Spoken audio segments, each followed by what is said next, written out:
Hello, welcome to Low Country Liberty Report with Taryn Lupo. If you want to be one of the cool kids, you can say LCL Report.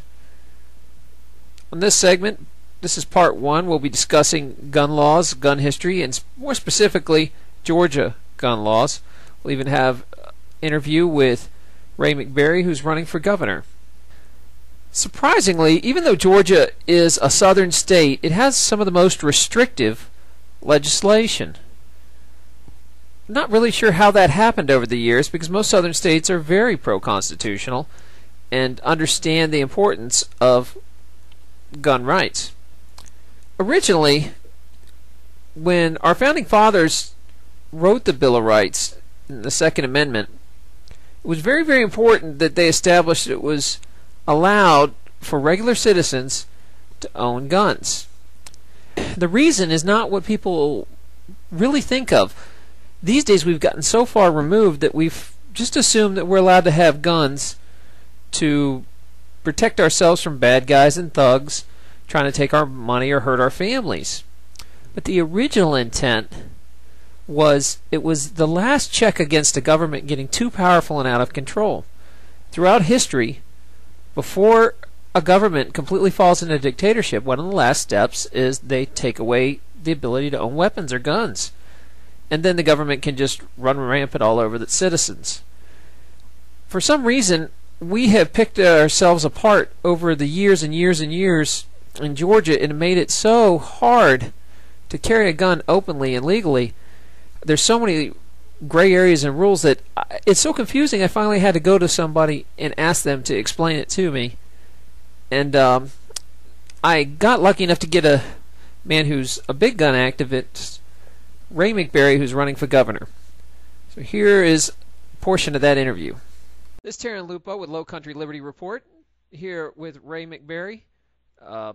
Ray is running for governor this next 2 years on 2010, and I've asked him a couple questions about some gun laws, so hopefully he can help clear out the Georgia gun law for us and make it a little easier to understand. Thank you, Ray, for the interview. Yes, glad to be with you. Ray, what's the big difference in the gun laws since they passed the legislation last year?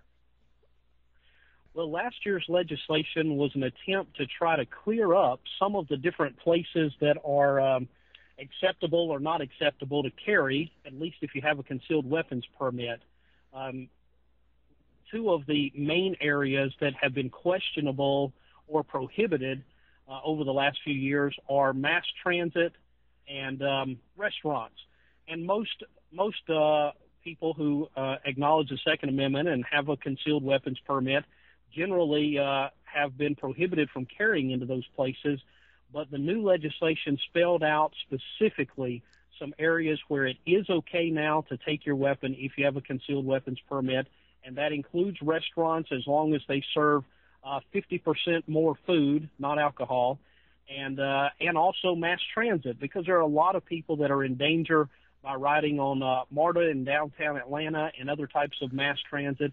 And so this allows you to have that protection with you and not be harassed.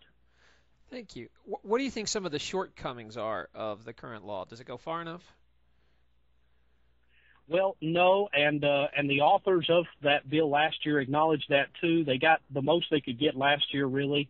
The biggest problem that we have with current carry law here in Georgia is that the public gathering clause of that law is very ambiguous, and it basically has been used and can be used to prohibit anyone, even those with a concealed weapons permit, from carrying into just about any type of place out in public that you would normally go in your day-to-day business.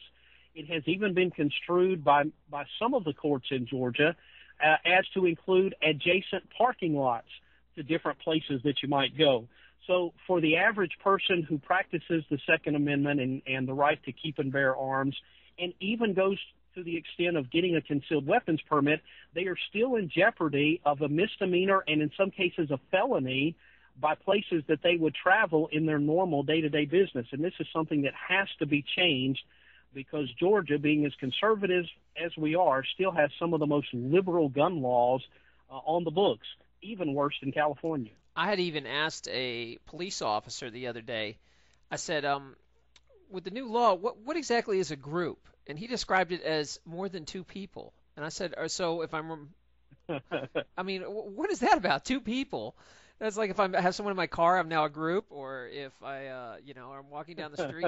So I think it's a very big gray area that basically lets the police do whatever they please with that. Well, it really is. It is, and it's especially dangerous considering the current political climate in America. Those of us who do believe in liberty we basically have been set up so that we can be branded as a felonist or a domestic terrorist at any time that the enemies of our liberty would like to do so. Tune in soon for part 2 of our report. This is Taryn Lupo with Low Country Liberty Report. Good hunting.